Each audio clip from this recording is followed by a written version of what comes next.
الرحيم. الحمد لله رب العالمين، والصلاة والسلام على رسوله الكريم وعلى آله وأصحابه أجمعين، وأشهد أن لا إله إلا الله، وأشهد أن محمدًا عبده ورسوله. اللهم صل وسلم وبارك على نبينا محمد وعلى آله وأصحابه أجمعين. أما بعد،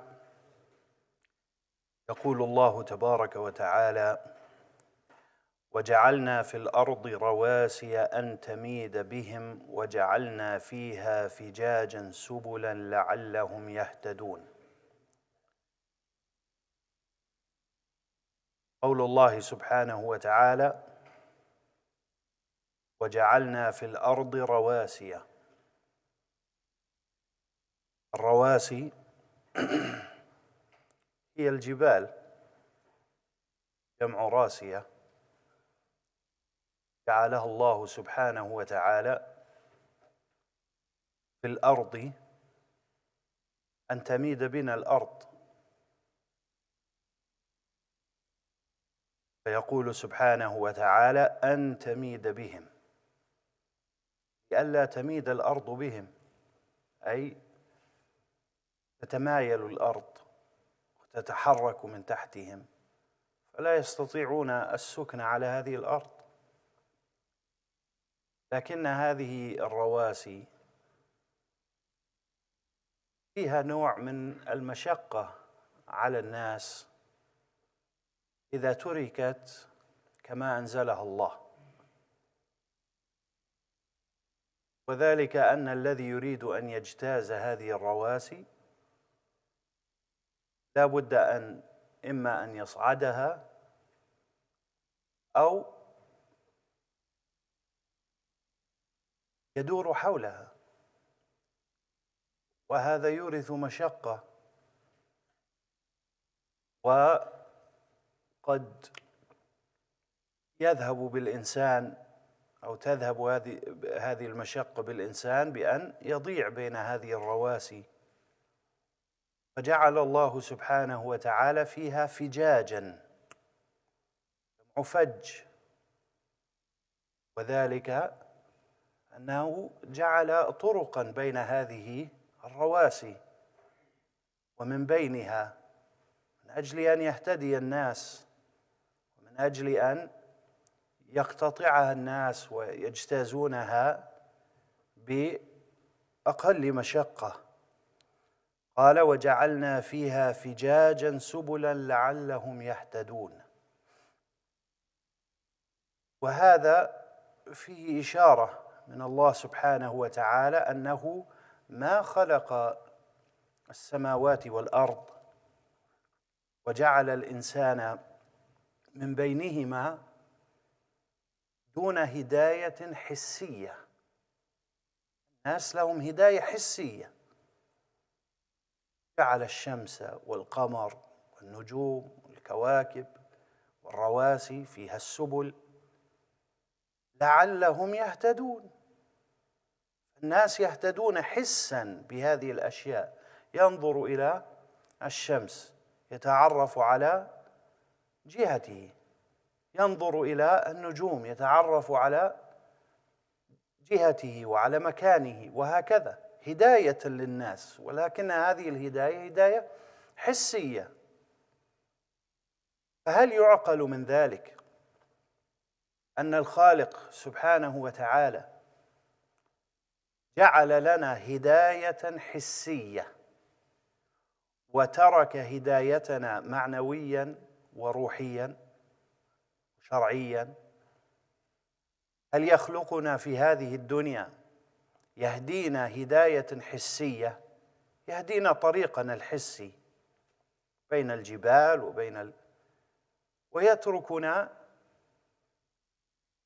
لا ندري أين نحن ولا لما نحن ولا لمن نحن، ولا ينزل إلينا كتبا ولا يرسل إلينا رسلا من أجل أن يهدينا هداية معنوية؟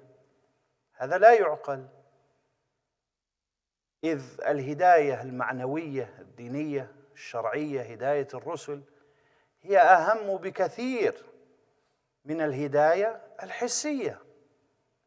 الإنسان إذا لم يهتدي حسا قد تذهب هذه الحياة، لكنه إذا لم يهتدي شرعا روحيا فإنه تفوته الحياة الأخرى التي هي الحياة حقا. يقول الله حكاية عن الناس: يا ليتني قدمت لحياتي، يعني الحياة الحقيقية. فهذه الهداية الحسية تدل على الهداية المعنوية كذلك. قال تعالى: وجعلنا السماء سقفا محفوظا. هذا السقف هو محفوظ، يحفظه الله سبحانه وتعالى، وهذا السقف هو سقف حافظ لهذه الأرض. لكن من يحفظ السقف؟ يحفظ السقف ربنا سبحانه وتعالى. وهم عن آياتها معرضون، عن آيات السماء معرضون، لا يلتفتون إلى هذه الآيات، يمرون عليها وهم عنها معرضون. وهو الذي خلق الليل والنهار والشمس والقمر كل في فلك يسبحون. هذه الكلمة كل بالتنوين، هذا التنوين يسمى عند العلماء تنوين العوض. تنوين العوض. ما هو تنوين العوض؟ يقولون تنوين العوض هو ما جاء عوضا عن حرف أو كلمة أو جملة محذوفة. كيف؟ يعني إذا نظرنا إلى هذا التنوين كل، هذا تنوين عوض عن ماذا؟ قال الله: وجعلنا السماء وهو الذي خلق الليل والنهار والشمس والقمر كل، أي كل واحد في فلك يسبحون. فعوض الله سبحانه وتعالى هذه الكلمة المحذوفة المفهومة من السياق بالتنوين. وكذلك يأتي كثيرا في مثل إذن ويومئذ وهكذا.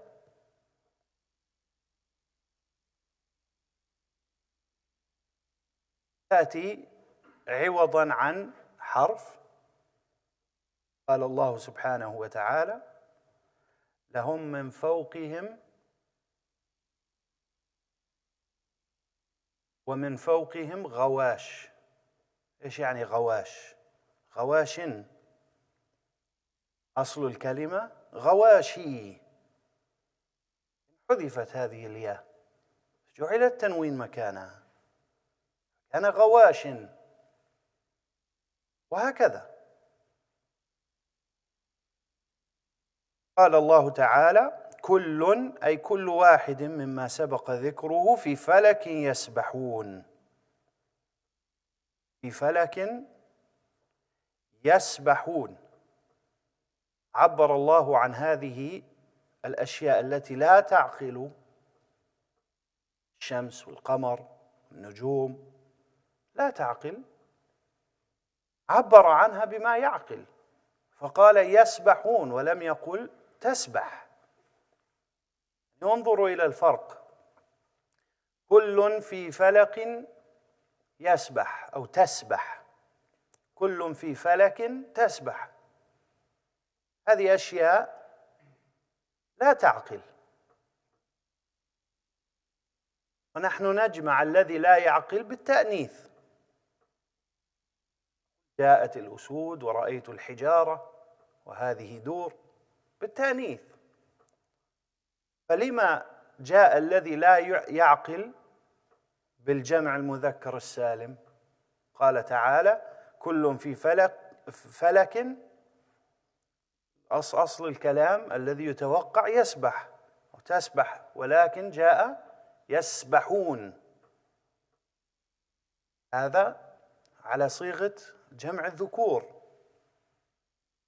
الجواب: أنزلها الله تعالى منزلة ما يعقل لعظم شأنها، وأنزلها الله تعالى منزلة ما يعقل لعظم دلالتها على الخالق سبحانه وتعالى، كما قال الله: رب العالمين.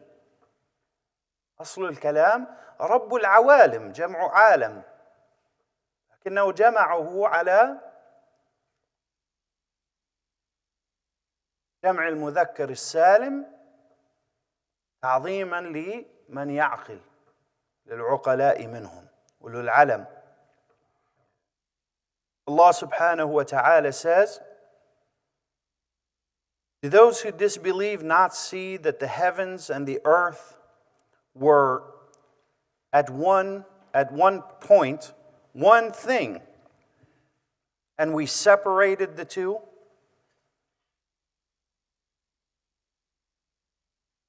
And we created from water everything living. Do they then not believe? Allah subhanahu wa ta'ala here says, "Do those who disbelieve not see that the heavens and the earth were together and we separated them?" What does this mean? Did any of us see this separation that took place between the heavens and the earth? Obviously, this was before our creation. It's not something we can observe now. It's in the past. Second of all, Allah subhanahu wa ta'ala mentions the heavens in plural, in the plural sense. And the only thing that we can observe is singular, one heaven. That is the lowest heaven of the dunya. We can't see all the 7 heavens. We can only see one. Allah subhanahu wa ta'ala mentions in the Qur'an that He had beautified and adorned the heaven of the dunya with stars, celestial bodies. We understand this to mean that everything that we see in the heavens above us is just part of the lowest level of the heaven. Lowest heaven, one heaven. There are still 6 above it. How are they? Allahu a'lam. We don't know. We can't see them. So the question arises, when Allah subhanahu wa ta'ala says, "Do the disbelievers not see that the heavens and the earth were one thing and we separated the two?" How can we see this? We don't even see this.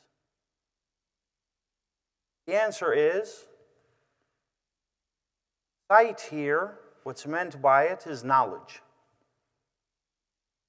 Allah subhanahu wa ta'ala interchanges the two throughout the Qur'an. Knowledge and vision, sight. You see something and knowing something are interchangeable in the Arabic language in certain places.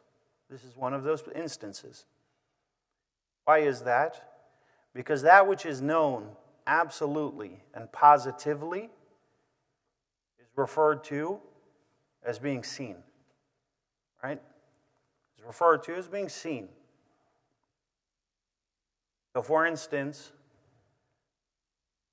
somebody, we even have this in English. I mean, it's not really necessarily unique to Arabic, but let's see if we can come up with an example of this in English. For instance, if someone heard something on the radio, let's say, wouldn't it be correct for us to say, "Didn't you see how he was speaking?" That's normal, right? We could say that. And it's correct. It's a correct sentence. Didn't you see how he was speaking? No, I didn't see how he was speaking. I heard how he was speaking. But we understand that to be the same thing. Or if they said something and you read it as a text message, don't you see how they're speaking? This is not hearing or seeing now. Now I'm reading. I know what they said. But we use sight and knowledge interchangeably. Right? Allah subhanahu wa ta'ala said, so in translating this, how would we translate this? The proper way to translate, because sight articulates knowledge, but not all knowledge articulates sight, right? And so what does this mean? Everyone who saw knows, but not everyone who knows saw something. Now, the question here is, how would we translate this? Sight here entails two things, two meanings: knowledge and the act of seeing something. But when we translate things, we can't translate all the meanings. It's just not possible. It's not possible to translate all the meanings, because now we're no longer translating, we're explaining now. Now we have turned it from a translation into an exegesis. It's not possible to translate all the meanings. There are meanings that are less apparent. There are meanings that are more apparent. There are meanings that are implied. It's impossible to translate all the meanings. It's impossible to translate word for word. I know some have attempted this, but this is something that the scholars of Islam have prohibited, the literal translation of the Quran. This is prohibited in Islam because it conveys the wrong set of meanings. And what's intended by something that is said or words is their meanings, not necessarily their structure. Also, the scholars have mentioned that it is, even if it were permissible to translate word for word, it would be impossible. It's not possible due to the different ways that verbs are used and the different ways that sentences are structured in Arabic and English. It's not possible to translate Arabic into English word for word, or any other language for that matter. So, understanding this about translation, if we are to translate, we have to choose the most relative meanings. How do we choose? We can't include all the meanings. We just can't. So we have to choose some of those meanings and translate them. Which meanings are the ones that get the choice, are going to be chosen in our translation? They are going to be the meanings that are most pertinent, the meanings that are most obvious, and the meanings that are clear by the context, right? The context is going to put everything into perspective. Therefore, in translating something like this, we wouldn't translate it as, "Do those who disbelieve not see that the heavens and the earth?" Because this will articulate a meaning that is undesirable and would necessitate translation, would necessitate explanation and so forth. Rather, do those who disbelieve not see or not know that the heavens and the earth were once one, and we parted them, we separated them. And we made of water everything that is living. Life is two types, as the scholars mention. There are things which are alive by way of a soul. Then there are things which are alive by way of growth and reproduction. These things don't necessarily have a soul, like trees and vegetation and bacteria and things like this. These are things that are living because we see that they change and they metamorphosize, but they don't necessarily have a soul. Allah subhanahu wa ta'ala mentions that everything that is living, He has made from water.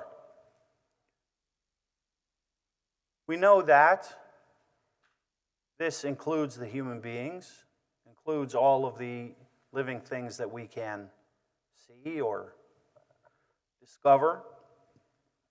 But we know that the jinn are created from fire,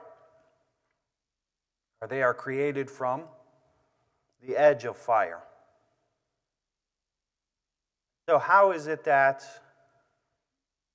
they can be created from fire? Wouldn't they fall into the generality of this verse? The answer is, first of all, just because the jinn were created from an essence, an essential material that is derived from fire, doesn't mean that they are still fire. That is not correct. Just like we are created from dust, from dirt, from clay. We're not clay, we're not dirt. We have changed from that original thing into something completely different now. And so, this is a question that some people ask sometimes. It's kind of a bothersome question. People will ask things such as, how will the jinn be punished in the hellfire if they are created from fire? This is such a silly question. And these are questions that, honestly, the antagonists of Islam ask when they try to make fun of Islam. These are the kind of questions that they ask. As if this never occurred to any of the companions, this never occurred to any of the Prophet ﷺ, no one. This never occurred to any of them, and now it occurred to you because you know and you think, and they didn't think. It's a very silly notion. How is this possible? Well, first of all, this is going to be an issue. This is going to be problematic for the creation. This is not problematic for the Creator. That's the first thing. Second of all, just because they have been created from fire doesn't mean that they still are fire. Allah subhanahu wa ta'ala tells us that the jinn will enter paradise, and paradise has water in it, it has rivers, it has coolness in it, all of these things which are the antithesis of fire. Yet, they will enjoy it as human beings will enjoy it. And so, these types of questions become sometimes other questions in other forms, like the Prophet ﷺ tells us that when a person is placed in his grave, two angels will come to him and sit him up in his grave and will ask him three questions. So they will ask, well, how can you sit up in your grave? Is that really what you learned from the narration? That's the only thing that you learned? Of all the things that this narration is about, that's what we took away from it. We took away, how do you sit up when you're in your grave? And it's interesting because the Prophet ﷺ never found to ask that question. The companions never found to ask that question. And the scholars of Islam throughout the centuries have never found to ask that question. Because it's a non-question. That is not a question that you would ask. It's a silly question. It's based on the premise that this life and the next life are the same thing. I hope people ask other questions like, well, let's say a very terrible person dies today, and a person who's not so terrible dies before who's less terrible. And this one that is less terrible has been in the ground being punished in his grave for thousands of years. And this one who is more terrible is not going to be punished in his grave as long. Riddle me that, right? As if time is something that you can calculate in the grave. You calculate time just like you calculate time here with a quartz stone and these are questions that a person who has respect, honestly, first of all, the nature of these questions is troubling in themselves. I understand that not everyone who asks these questions has ill intentions. Sometimes people are just curious. Yet, the basis of these questions, if we were to compare these questions with the questions of the antagonists of Islam, they would be very similar. They ask the same kind of questions. Those who make fun of Islam, make fun of the prophets and messengers throughout human history, this is the kind of questions that they ask. They ask these questions, right? The Prophet ﷺ tells them that he went to Al-Aqsa and came back in one night. Oh, how could you do that?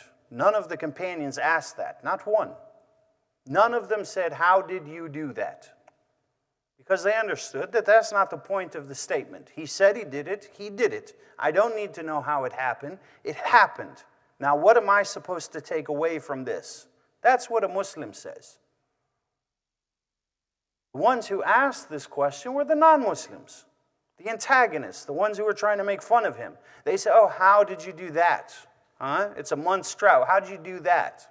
Prove it to us. Show us how you did it.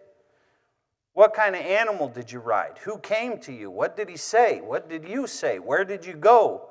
This is the kind of thing that they ask in an antagonistic spirit. Right? The Prophet ﷺ says, when a person is placed in his grave, the two angels will come and they will sit him up and ask, hang on a second, wait, you said sit him up? How are they going to sit him up? He's in his grave. Is that something a Muslim would ask the Prophet ﷺ? Companions heard this. They didn't take that away. A Muslim will listen to this statement and say, well, it's going to happen. I don't know how, but it will, and how doesn't really matter. It is going to happen. So, what is my takeaway from this statement? Why am I being told this? Well, I'm being told this to be better, to derive these lessons. This is the way a Muslim thinks. A non-Muslim thinks with this kind of hermeneutics of suspicion, right? Hey, hang on, how is he going to sit up in his grave? Oh yeah? Where are they going to come from? There's no way that they could get in there, huh? Right? It's not open, it's all closed up. Are they going to open the grave? Or how are they going to do? This is the questioning of someone who is looking for a problem with what is being said. Someone who is suspicious of what is being said, at the least, antagonizing at worst.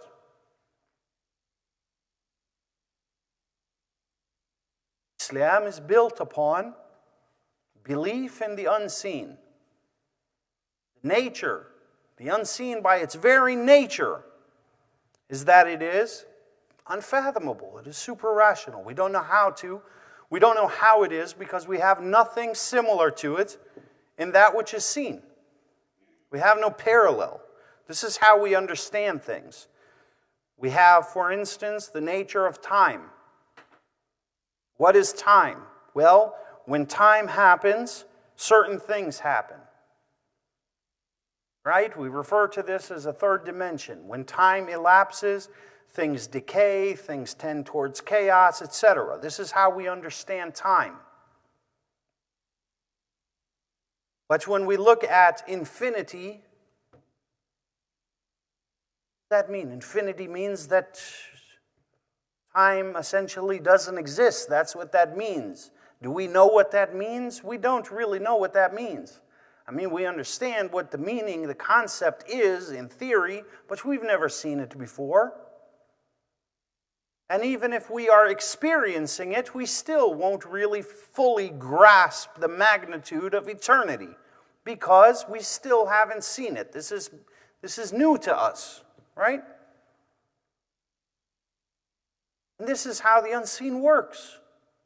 We have things in paradise that can only be imagined in a very fantastical sense.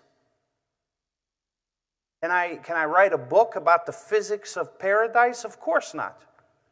You have rivers that flow above ground without any riverbeds, and you have silver that you can see through, but it is transparent, but it is silver at the same time. Those things are opposites. How can that happen? There's no sun, but there is light, and there's also shade. What does that mean? Why is there shade if there's no sun? And if there's no sun, how is there shade? Right? I mean, light has to be coming from some direction, etc., etc. These are not questions that a person asks. Just because paradise is described to us doesn't mean that we know how it is. We don't. Even with all these vivid descriptions, we still don't know what they mean. The Prophet ﷺ said that Allah has prepared for His righteous servants a place the likes of which no eye has ever seen, no ear has ever heard, and has never been imagined. So, no matter how much we sit and imagine paradise, even by the description of Allah subhanahu wa ta'ala, we still haven't imagined it. Why? Because we have nothing to base our imagination on. Yeah, we have names, but that's the only thing that's similar in paradise. Just the name. Common name. Everything else is completely different. Allahu a'lam wa sallallahu wa sallam ala nabiyyina Muhammad wa ala alihi wa ashabihi ajma'in. Alhamdulillahi rabbil alamin.